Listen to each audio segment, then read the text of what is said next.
దేవుని పరిశుద్ధ నామమునకు మహిమ కలుగునుగాక. బాగున్నారా?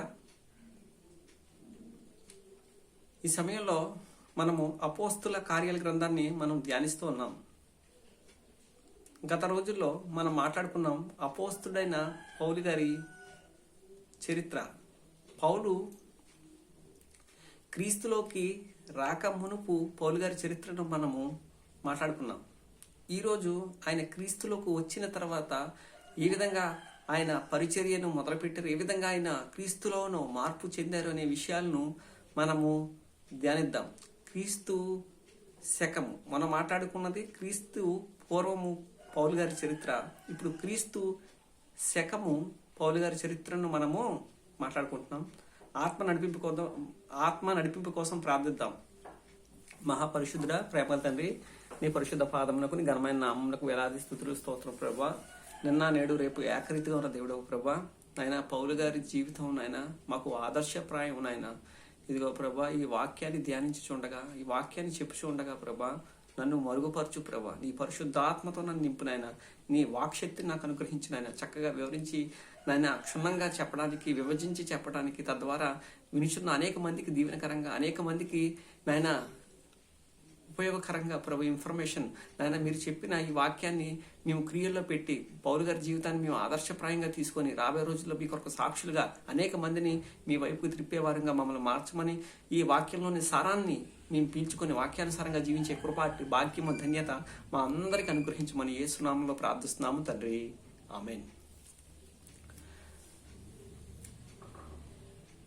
పౌలు గారు క్రీస్తులోకి రాకమునుపు ఆయన జీవితం ఎంత భయంకరంగా ఉందో, ఎంతటి క్రోధంతో నిండుకున్నవాడో మనము చూడొచ్చు. ఆయన క్రైస్తవ్యం అన్న క్రైస్తవుల పట్ల ఆయన ఏ విధంగా వ్యవహరించారో మనము క్రీస్తు పూర్వము, క్రీస్తు తన జీవితంలోకి రాక మునుపు పౌలు గారు ఎంతటి క్రోధంతో నిండుకొని క్రైస్తవుల్ని హింసించాడో మనం చూస్తాం. అలానే స్టెఫెన్ చావుకు కూడా ఆమోదం తెలిపినట్టుగా అంగీకరించి ఎవరైతే స్టెఫెన్ను రాళ్లతో కొట్టి చంపారో వారి వస్త్రాలకి తను కావలిగా ఉన్నట్టుగా మనం చూస్తాం. క్రైస్తవ్యం అంటే ఎంతో అసహ్యతో, ఎంతో క్రోధంతో నిండుకుని వాడిగా వారిని ఎంతటి వారినైనా సరే వారిని పట్టి తెచ్చి బంధించి వారిని హింసించి వారిని శ్రమ పెట్టిన వాడుగా మనం చూస్తాం. అంతేకాకుండా అనేక మందిని బంధించి వారిని హింసించి వారిని చెరసాల్లో వేయించి వారితోనే ప్రభువును దూషించే విధంగా బలవంత పెట్టాను అని చెప్పి బలవంత పెట్టిన వాడిగా మనము ఈ క్రీస్తుకు పూర్వము పౌలు గారిని మనం చూడొచ్చు.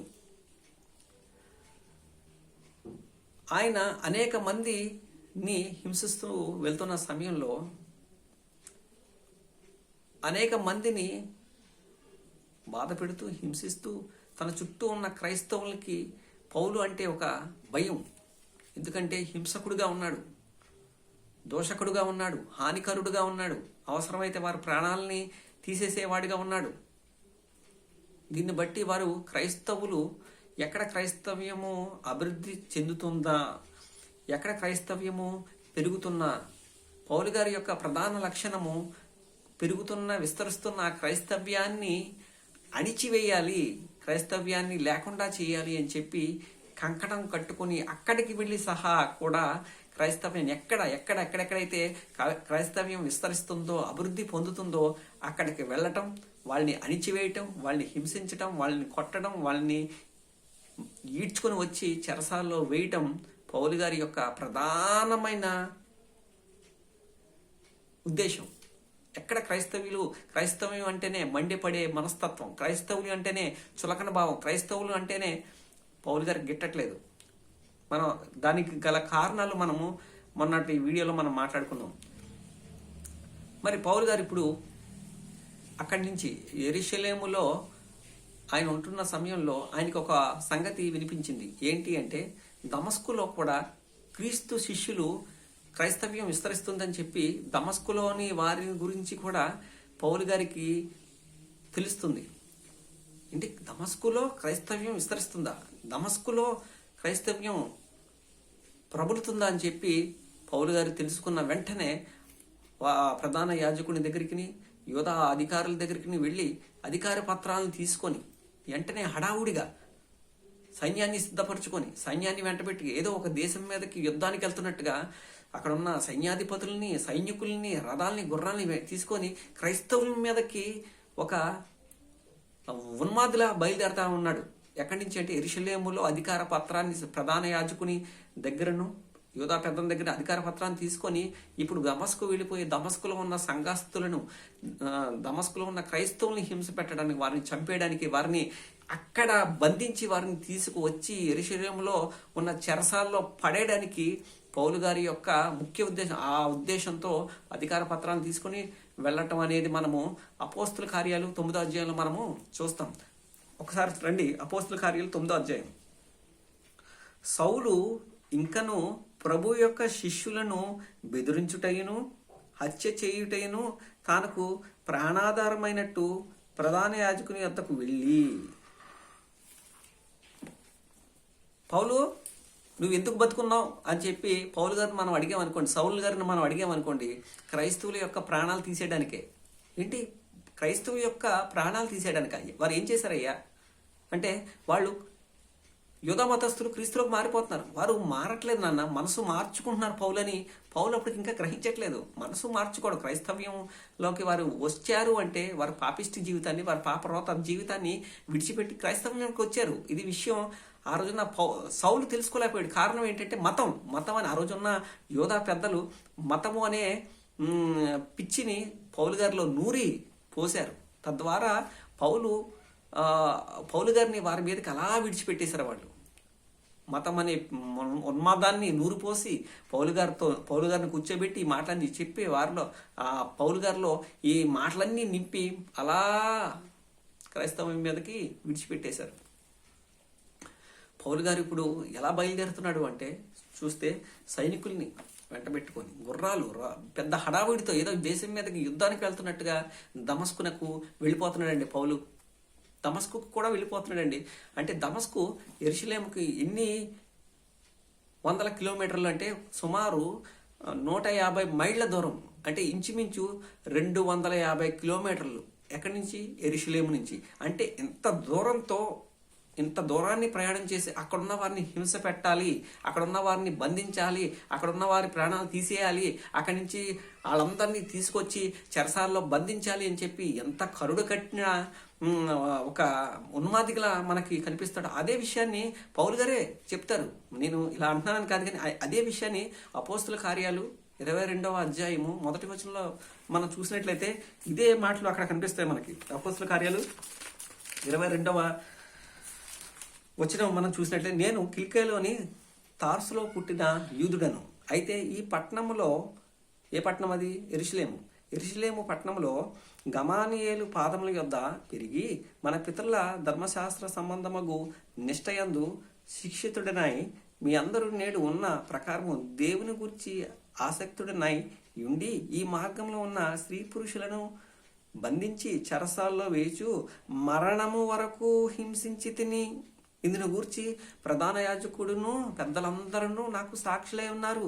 నేను వారి వలన సహోదరుల యొద్దకు పత్రికలు తీసుకొని దమస్కులోని వారిని కూడా బంధించి దండించుటకై యెరూషలేమునకు తేవాలని అక్కడికి వెళ్ళి తిని. ఎక్కడికి వెళ్తున్నాడు అంటే, యెరూషలేము నుంచి 250 కిలోమీటర్ల దూరంలో ఉన్న వాళ్ళు అక్కడ ఏదో విస్తరిస్తున్నారు, క్రైస్తవ్యంలో వారు వెళ్తున్నారు అని చెప్పి నా మతం ఏమైపోవాలి, నా ఇదేమైపోవాలని చెప్పి కరుడు కట్టి ఎక్కడి నుంచి వెళ్తున్నాడంటే యెరూషలేము నుంచి బయలుదేరుతున్నాడండి, ఒక యుద్ధానికి వెళ్ళినట్టుగా. ఈరోజు అంతే కదండి, మతం అంటారు. ఇది మతం కాదు నాన్న. ఎప్పుడు కూడా క్రైస్తవ్యం అనేది మతం కానే కాదు. క్రైస్తవం అనేది ఒక మార్గము.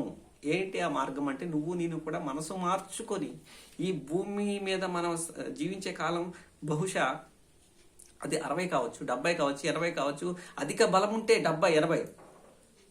యాకోబు పత్రికలో అంటాడు, మోషే దగ్గరికి వచ్చేటప్పుడు దావీదు గారి దగ్గరికి, మోషే గారి దగ్గరికి వచ్చేటప్పుడు 120 అంటే, దావీదు గారి దగ్గరికి వచ్చేటప్పుడు 60, 70 అంటే యాకోబు పత్రికలో తను రాస్తాడు, ఏం రాస్తాడంటే, మీరు ఇంతలో కనిపించి అంతలో మాయమైపోతారు. మీరు నీటి బుడగ, మీ జీవితం ఏంటి అంటే నీటి బుడగ వంటి వారు మీరు అని చెప్పి, మీరు ఇంతలో కనిపించి, దేనికైనా గ్యారంటీ ఉందండి మనకి. మీరు వాషింగ్ మిషన్ కొనండి, 10 సంవత్సరాల మోటార్ గ్యారంటీ, కంప్రెసర్ మోటార్కి మీకు 10 సంవత్సరాల గ్యారంటీ అండి. ఏసీ కొనండి, దానికి ఒక గ్యారంటీ ఖచ్చితంగా. ఏదైనా రిపేర్ అవ్వదు, రిపేర్ రాదు అని చెప్పి ఆ కంపెనీ వాడు దానికి భరోసా ఇస్తాడు. కానీ మనిషి జీవితానికి ఎవరండి గ్యారంటీ? ఎప్పుడండి గ్యారంటీ? మీరు ఇంతలో కనిపించి అంతలో మాయమైపోతారు అంటే చెప్పి యాకోబు చెప్తున్నాడు అంటే మనం అర్థం చేసుకోవాలి మన జీవితం ఏ పాటిదో. మనం ఇంతలో కనిపించి అంతలో మాయమైపోతాం. ఈ భూమి మీద బ్రతుకుండగానే నేను తీసుకోవాల్సిన నిర్ణయము ఏంటి అంటే పాప క్షమాపణ. ప్రభువైన యేసుక్రీస్తు మనకు అనుగ్రహించిన పాప క్షమాపణ పొందుకుంటేనే ఇక్కడి నుంచి మనం కళ్ళు మూస్తే నిత్యానందంలో ఉంటాం. లేకపోతే నిత్యము వేదనకరమైన స్థలం ఒకటి ఉంది, దేవుడు ఏర్పాటు చేశాడు. అది కూడా దేవుడే ఏర్పాటు చేశాడు. దాని తీవ్రత ఎంత ఉంటుందో ఆయనకి తెలుసు. కాబట్టే ఆ తీవ్రతలోకి నువ్వు వెళ్లకుండా, అగ్ని గంధక దోమ్రమయమైన ఆ స్థలానికి నేను వెళ్లకుండా యేసుక్రీస్తు అడ్డుపడిపోయాడు. ఈ లోకానికి వచ్చి మనం అక్కడికి వెళ్ళకూడదని ఆయన నీ కొరకు నా కొరకు మరణించారు. యేసుక్రీస్తు మరణించింది మన పాపాలను ఆయన కొట్టివేయడానికి. మనం చేసిన పాపాన్ని బట్టి, మనం చేస్తున్న పాపాలను బట్టి నరకానికి వెళ్ళిపోయే సమయంలో ఆయన మన తండ్రి కనుక మనం నరకానికి వెళ్ళిపోవడం ఆయనకి ఇష్టం లేదు కనుక నా పాపాల కొరకు ఆయన పాప పరిహారార్థ బలిగా ఆ శిలువ మీద తాను రిక్తునిగా మార్చేసుకున్నాడు.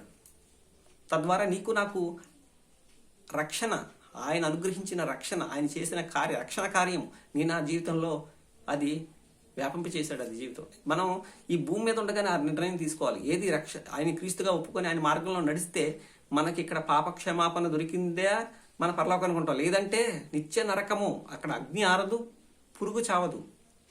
దాన్ని తప్పించడానికి యేసుక్రీస్తు ఈ లోకానికి వచ్చాడు. ఇదేనండి క్రిస్మస్ అంటే ఏంటంటే రక్షణ, ఆయన రాకడ. ఆయన ఎందుకు వచ్చాడు అంటే నన్ను రక్షించడం. అందుకనే మత్తయి సువార్తలో అంటాడు కదా, దావీదు పట్టణమందు నేడు మీ కొరకు ఏంటంటే ఎవరు చెప్తాడు? లోకా సువార్తలో ఏం చెప్తాడు? దావీదు పట్టణమందు రక్షకుడు మీ కొరకు ఉదయించాడు. రక్షకుడు దేనికి రక్షణ అంటే నన్ను నరకం నుంచి తప్పించడానికి ఆయన రక్షకుడుగా ఉదయించాడు. ఈ విషయాన్ని గమనించాలి. యేసుక్రీస్తు ఈ క్రిస్మస్ అంటే ఆటలు పాటలు కాదు, ఇది తీవ్రమైన మనిషికి ఉన్న తత్వం ఏంటి అంటే దేన్ని సీరియస్గా తీసుకోవాలో దాన్ని సీరియస్గా తీసుకోరు, దేన్ని సీరియస్గా తీసుకోకూడదో దాన్ని సీరియస్గా తీసుకుంటారు. నరకం ఉంది అని చెప్పి అన్ని గ్రంథాలు, అన్ని వేదాలు చెప్పాయి, కానీ దాన్ని సీరియస్గా ఎవరు తీసుకోరు. దేన్ని సీరియస్గా తీసుకుంటారంటే చిన్న చిన్న విషయాల్ని, చిన్న మాటలని, చిన్న విషయాల్ని, ఈ విషయాన్ని సీరియస్గా ఉదాహరణ చెప్పాలంటే బోల్డ్ ఉన్నాయి. లవర్ మాట్లాడలేదని చెప్పి బ్లేడ్లతో కోసుకోవడం, దొంగతనాలు చేయడం, వ్యభిచారాలు చేయడం, ఇలాంటి చిన్న విషయాలు ఈ భూమి మీద వారు చేస్తారు. అది చిన్న విషయాలు, చిన్న శిక్షలు పడతాయి. కానీ నీ ఆత్మను రక్షించే దేవుని వైపు నువ్వు తిరగకపోతే మరణిస్తే నరకంలో కళ్ళు తెరవాల్సి వస్తుంది. గమనించు. అయితే పౌలు గారు దమస్కుకు వెళ్తున్నారు. ఎక్కడి నుంచి అంటే యెరూషలేము నుంచి దమస్కునకు వెళ్తున్నారు. అధికార పత్రాలు చేతితో పట్టుకొని అక్కడ ఉన్న క్రైస్తవుల్ని హింసించడానికి, ఈడ్చుకుని రావడానికి ఆయన గుర్రం మీద మొదటగా వెళ్తుంటే వెనకాల సైన్యం ఎంతో ఆర్భాటంతో ఎంతో వెళ్తున్నారు, తీసుకొచ్చేద్దామని చెప్పి. అక్కడ హింసను రగలు పెడదాం, అక్కడ అనేక మందిని శిక్షిద్దామని చెప్పి వెళ్ళిపోతూ ఉన్నారండి. దమస్కుకు ఇంకా కొంచెం దూరంలో తను ఉండగా అకస్మాత్తుగా తన చుట్టూ ఒక వెలుగు ప్రకాశించడం, ఆ వెలుగుని చూడలేక గుర్రం నుంచి కింద పడిపోవడం. అదే సమయంలో తన చూపుని, తన దృష్టిని కోల్పోవటం. ఈలోపు ఒక స్వరము ఆయనకి వినిపించడం, సౌలా సౌలా నీవేళ నన్ను హింసించుచున్నావు అని చెప్పి యేసుక్రీస్తు అనినప్పుడు సౌలు అప్పుడు ఒక మాట, అద్భుతమైన మాట అంటాడండి. ఏ మాట అంటే, నువ్వెవరవు ప్రభువా, నీవెవరవు అంటాడు. ప్రభువా అనే మాటతో పౌలు జీవితం మారిపోయిందండి. ఒకప్పుడు ఎంత ఉన్మాదో, ప్రభు అంటే ఎంత ఉగ్రుడో, ఎంత హింసకుడో. ఆ మాట ఈయనే ఒక బాస్లో ఉన్నాడు ఆ టీంకి. వెళ్తున్న ఆ టీంకి ఈయనే బాస్. పౌలు గారు ముందు గుర్రం మీద వెళ్ళిపోతూ ఉంటే వెనకాల సైన్యాధిపతులు వీళ్ళందరూ వస్తున్నారు. ఇప్పుడు ఈయన బాస్, పౌలు గారు బాస్ వాళ్ళందరికీ. ఇటువంటి బాసే ఇప్పుడు ప్రభువు మాట్లాడుతున్నప్పుడు సౌలా సౌలా అని పిలిచినప్పుడు నీవేళ నన్ను హింసించుచున్నావు అని చెప్పి అడిగినప్పుడు ప్రభువా అంటాడు. ఫస్ట్ టైం పౌలు గారి నోట్లోంచి ప్రభువా నీవెవరవు అని అడిగినప్పుడు నీవు హింసించుచున్న యేసుని అనగానేనండి పౌలు గారికి అంటే నిజంగా మారిపోయాడండి. యేసుక్రీస్తు పాదాల మీద ఆయన మోకాళ్ళ మీద పాదాల మీద పడిపోయాడండి. యేసుక్రీస్తుకి అప్పుడు దాకా విరోధిగా ఉన్న పౌలు బానిస అయిపోయాడండి. యేసుక్రీస్తు మాటలో, స్పర్శలో, ఆయన మాటలో ఆ మాధుర్యం చూసిన ఆ పండబారిన హృదయం, కరుడు కట్టిన హృదయం లాంటిది ఆ హృదయం మారిపోయాడండి. సౌలు కాస్త పౌలు కింద మారిపోయాడండి. హృదయం మార్చుకున్నాడండి. యేసుక్రీస్తుకు బానిస అయిపోయాడు. నన్ను ఎందుకు హింసిస్తున్నావు అని చెప్పి అడిగినప్పుడు ప్రభువా నీవెవరు అని నువ్వు హింసించున్న క్రీస్తుని అనగానే పౌలుకి మార్పు వచ్చిందండి. మారు మనసును అప్పుడు పొందుకున్న ప్రభువా నీవెవరు అంటే నేను యేసునని చెప్పగానే ఇంకా మారాడండి. అక్కడి నుంచి పౌలు గారి జీవితం మారిపోయిందండి. అదే సమయంలో తన దృష్టి పోగొట్టుకోవడం, అక్కడ ఉన్న వారి సహాయంతో అక్కడి నుంచి దమస్కులోకి అడుగు పెట్టడం. దమస్కులో తాను ఒక ఇంట తినదనబడిన వీధిలో యోధా అను వాని ఇంట తను ఉన్నప్పుడు, తను ప్రార్థన చేస్తున్నప్పుడు తనకి ఒక దర్శనం రావటం. ఈలోపు అదే సమయంలో అక్కడ యూదుల చేత మంచివాడు అనిపించుకున్న ఒక శిష్యుడు అననీయ ఉండటం. అననీయ వచ్చి పౌలుకి ప్రార్థన చేయడం, ఇవన్నీ కూడా పౌలు గారు ఇవన్నీ కూడా దేవుడు అననీయతో చెప్తాడు. అననీయ గురించి ఒక మంచి మాట ఉందండి. అపోస్తుల కార్యాలు 22వ అధ్యాయము 12వ వచనం మనం చూసినట్లయితే 22:12 అంతటా ధర్మశాస్త్రము చొప్పున భక్తిపరుడును అక్కడ కాపురమున్న యూదులందరి చేత మంచి పేరు పొందిన వాడునైన అననీయ అను ఒకడు నా యొద్దకు వచ్చి నిలిచి సౌలా సహోదరా దృష్టి పొందుమని నాతో చెప్పగా ఆ గడియలోనే నేను దృష్టి పొంది అతన్ని చూచి తిని. అప్పుడే ఒక పక్క అదే సమయంలో చూడండి, ఒక పక్క అననీయ నువ్వు వెళ్ళు, అక్కడ పౌలు ఉంటాడు, యోధా అనే ఇంటిలో పౌలు ఉన్నాడు, నువ్వు వెళ్ళి ప్రార్థన చేయి. అతడు కూడా నేను అతనికి దర్శనం ఇచ్చాను, నువ్వు వచ్చి ఆయన తల మీద చేతి ఉంచినప్పుడు ఆయన దృష్టి పొందుకున్నట్టుగా పౌలికి నేను ఇదే దర్శనాన్ని చూపించాను, నువ్వు వెళ్ళాలి అని చెప్పంటే అననీయ భయపడిపోతాడు. ప్రభుతో చెప్తాడు, నీ నామం బట్టి అనేక మందిని హింసించి, అనేక మందిని దూషించి, వారిని చెరసాల్లో వేసి, వారిని బంధించి, వారిని కొట్టి, వారిని తిట్టి, వారి ఆఖరికి వారి ప్రాణాలు తీసేసే వాడిగా ఈ ఉన్మాదిగా ఉన్న పౌలు గురించి చెప్తున్నప్పుడు నువ్వు వెళ్ళు. పౌలు ప్రార్థన చేస్తున్నాడు. ఏంటి చూసారా, ఒకప్పుడు పౌలు ప్రార్థన చేస్తున్నాడు, నువ్వు వెళ్ళు అని చెప్పి. అప్పటికి పౌలు గారికి 3 దినాల నుంచి కంటి చూపు లేదు. ఆ వెలుగుని చూసిన తర్వాత తన కనుదృష్టిని పోగొట్టుకున్నాడు.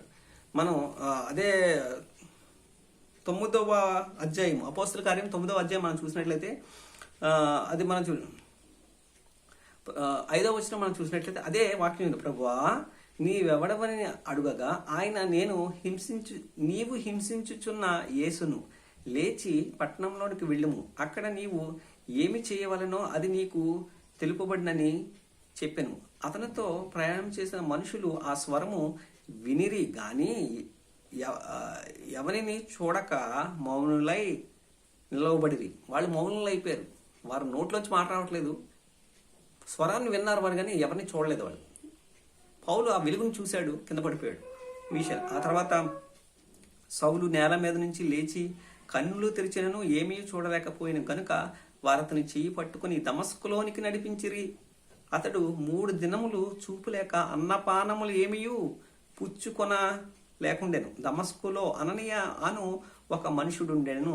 ప్రభు దర్శనమందు అన్నయ్య అని అతన్ని పిలువగా అతడు ప్రభువా ఇదిగో నేనున్నానెను. అందుకు ప్రభు నీవు లేచి తిన్నదనబడిన వీధికి వెళ్ళి యోధా అను వాని ఇంట తార్సువాడైన సౌలు అను వాని కొరకు విచారించుము. ఇదిగో అతడు ప్రార్థన చేయుచున్నాడు. అతడు అననీయ అతడు అననీయ అను ఒక మనుష్యుడు లోపలికి వచ్చి తాను దృష్టి పొందినట్లు తల మీద చేతులుంచుట చూచి ఉన్నాడని చెప్పాను. అట్ ద సేమ్ టైం అననీయగా చెప్తున్నాడు, అటేపు పౌలుకు కూడా చూపించేస్తున్నాడు దర్శనంలో. అననీయ వస్తున్నాడు, నీకు దృష్టి వస్తుందని చెప్పి చెప్తున్నాడు. ఓకే, చెప్తున్నప్పుడు అన్నయ్య ఏమంటాడంటే, అందుకు అన్నయ్య, ప్రభువా ఈ మనుష్యుడు యెరూషలేములో నీ పరిశుద్ధులకు ఎంత కీడు చేసి ఉన్నాడని అతని గురించి అనేకుల వలన వింటిని. ఇక్కడను నీ నామం బట్టి ప్రార్థన చేయ వారిని అందరినీ బంధించుటకు అతడు ప్రధాన యాజకుల వలన అధికారం పొంది ఉన్నాడని ఉత్తరం ఇచ్చిన. అందుకు ప్రభు, నీవు వెళ్ళము, అన్యజనుల ఎదుటను రాజుల ఎదుటను ఇశ్రాయేలీల ఎదుటను నా నామమును భరించుటకు ఇతడు నేను ఏర్పరచుకున్న సాధనమై ఉన్నాడు. ఇతడు నా నామము కొరకు ఎన్ని శ్రమలను అనుభవింపవలనో నేను ఇతనికి చూపేదనని అతనితో చెప్పెను. అననీయ వెళ్ళి ఆ ఇంట ప్రవేశించి అతని మీద చేతులుంచి, సౌలా సహోదరుడా, నీవు వచ్చిన మార్గంలో నీకు కనబడిన ప్రభువైన యేసు నీవు దృష్టి పొంది పరిశుద్ధాత్మతో నింపబడినట్లు నన్ను పంపి ఉన్నాడని చెప్పాను. అప్పుడే అతని కండ్ల నుండి పొరల వంటివి రాలగా దృష్టి కలిగి లేచి బాప్తిస్మము పొందెను. తర్వాత ఆహారం పుచ్చుకొని బలపడెను. ఆ రోజు దమస్కులో యేసుక్రీస్తు పౌలుని దర్శించాడు. పౌలు జీవితం మారిపోయింది. నీ జీవితంలో, నా జీవితంలో దేవుడు దర్శించిన వేళ మన జీవితాలు మారిపోతాయి. కారణం ఆయన స్పర్శ పరిశుద్ధమైంది. మనము అపరిశుద్ధులము కనుక ఆయన ఎప్పుడైతే ఆయన మాట మన హృదయం తాకిందో మన జీవితాలు మారిపోతాయి. అననీయాకి వెళ్ళమని ప్రభు చెప్పడం, అననీయ పౌలు గారి దగ్గర రావడం, ప్రార్థించడం. ఆ సమయంలోనే పౌలు గారికి ఉన్న కళ్ళల్లో ఈ లోక దేవత మనోనేత్రాలకి ఏం కలిగేసిందంట? గుడ్డితనం. ఈ రోజు కూడా అంతే కదండి. ఆ గుడ్డితనం ఏదైతే కలుగు చేసిందో ఈ యుగ సంబంధమైన దేవత పౌలు గారి కళ్ళల్లోంచి పొరల వంటివి రాలిపోయి మళ్ళీ చూపు పొందుకున్నాడు. చూపు పొందుకుని 3 రోజుల నుంచి భోజనం చేయలేదు. భోజనం తిని బలపడ్డాడు. చక్కగా భోజనం చేసి బలపడిన తర్వాత అక్కడ ఏం జరిగింది అంటే, మనం 19వ వచనం 9వ అధ్యాయము 19, 20, 21 మనం చూసినట్లయితే, పిమ్మట అతడు దమస్కులోనున్న శిష్యులతో కూడా కొన్ని దినములు ఉండెను. వెంటనే సమాజ మందిరములో యేసే దేవుని కుమారుడని ఆయన గూర్చి ప్రకటించుచూ వచ్చెను. పిమ్మట అతడు దమస్కులోనున్న శిష్యులతో కూడా కొన్ని దినములు ఉండెను. పౌలు గారు దమస్కులో కొన్ని దినాలు ఉన్నాడు. వెంటనే అనే మాట ఇక్కడ ఉంది, కానీ వెంటనే ఏం చేశాడంటే సమాజ మందిరంలోకి వెళ్ళిపోయాడు. దమస్కులో సమాజ మందిరం ఉంది అంటే అక్కడ యూదుల సంఖ్య ఎక్కువ అని మనకి అర్థమవుతుంది కదా. సమాజ మందిరాలు ఎక్కడైతే ఉన్నాయో అక్కడ యూదుల సంఖ్య ఎక్కువ.